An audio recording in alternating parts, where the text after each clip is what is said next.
Hello guys, so today I want you to watch this video.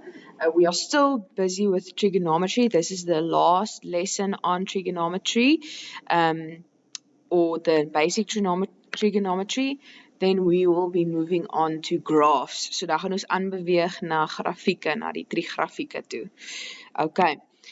So vandag doen ons die hoeke op 'n Katiese vlak. Okay, now what is that? The Cartesian plane is this diagram that I've drawn here. Okay, so dit is 'n normale x-as en y-as waarvan julle verlede jaar ook al geleer het en in graad 8 ook al geleer het. So hier by die y-as het ons al ons positiewe waardes en dan ondertoe is al die negatiewe waardes. Aan die kant van die x-as is al die positiewe waardes and then on the other side is all the negative values. And what do we have in the middle? 0. Okay. So waar daai twee lyne mekaar kruis, het jy 0. Nou ons werk ook in Trig met hierdie 4 blokkies wat nou gevorm word as kwadrante. So we call them quadrants. So the first one, this part is your first quadrant. Okay. Then your second quadrant is this one over here. Okay. Then the third one is this one. And the fourth one is obviously the last one. Okay. So as ons praat van kwadrante en ek praat van sê nou maar die tweede kwadrant, dan moet jy weet waar is ek nou besig om te praat. Okay. Maar vir graad 10 gaan ons net fokus op die eerste kwadrant. So everything that we're going to do in the first quadrant. Okay. So where does trigonometry play a role? If I draw a line over here. Okay. Then, and say for example, they tell me that line is 5 units long. Hy's 5 meter of 5 centimeter wat ook al lank. Okay. En dan sê hulle ook vir my, hierso word ook 'n lyntjie getrek. So there is also a line there. And then they tell me that this area is 4. Okay. Hulle sal gewoonlik vir jou 'n punt hierbo gee. And then they will say 4 to y. Okay. Hoe lyk 'n koördinaat nou weer julle? Dit bestaan mos uit jou x en jou y afsnit. Okay, dit moet julle nou ook bietjie hersien. So dit bestaan uit jou x afsnit. Hierdie onthou, hierdie is jou x-as. So dis jou x afsnit. En dan jou y-as is dan aan die kant. Okay. So die eerste koördinaat wat ek dan het, wys my hoe lank is hierdie streepie van 0 tot hieronder. So met ander woorde, hoe lank is daai waarde? En dit het ek dan nou as 4. And then the y, I don't know. Okay, so the y is still not given to me. Okay, so ek moet nou die y gaan bereken daar. Met ander woorde, hoe lank is dit van hier af tot hier? I don't know that. See, that is still the question mark. Okay. But luckily, I can figure it out. With using what? Pythagoras. Great. Okay. But how did I know that that was 5 and that was 4? Usually they will give you something like the following. They will give you this angle. They will say, for example, it's theta. And they will say that the cos of theta is equal to, and then they will say it's equal to 4 over 5. Then you would have to know, okay, the 4 is the adjacent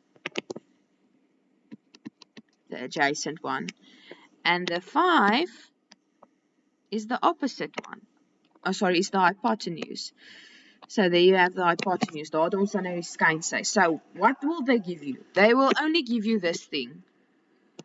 They will only tell you the cos of theta is equals to 4 over 5. Then they will expect you to draw this whole diagram. So dan moet jy daai grafiek dan nou teken. En dan moet jy self vir jou 'n lyntjie trek. You have to draw the line that I drew first. En dan moet jy self vir jou insit die hoek, the theta, And you also have to say 5/4. Okay. And then the question will usually be something else. Now they want you to determine the tan of theta, but for the tan, you will also need y. But luckily, you can determine y by just using Pythagoras. Okay, so this is all a bit complicated, but I think it will be easier if we do an example. So hier is 'n voorbeeld. Okay, presies nou soos wat hulle dit nou gevra het. Okay, daar sê hulle nou vir my, die cos van theta is gelyk aan 4/5. So ons moet onthou, cos is nou weer die aangrensend op die skyns, or adjacent over the hypotenuse. And then this weird thing that they tell you here is basically that it is in the first quadrant. Okay, dit is in die eerste kwadrant. Okay, and they also want you to calculate the following. Nou sê hulle bereken sonder 'n sakrekenaar, without a calculator. You can't use a calculator for this. Met hulp van 'n diagram, die tan kwadraat van theta. Okay, so now first you draw your little diagram, because they want you to draw a diagram.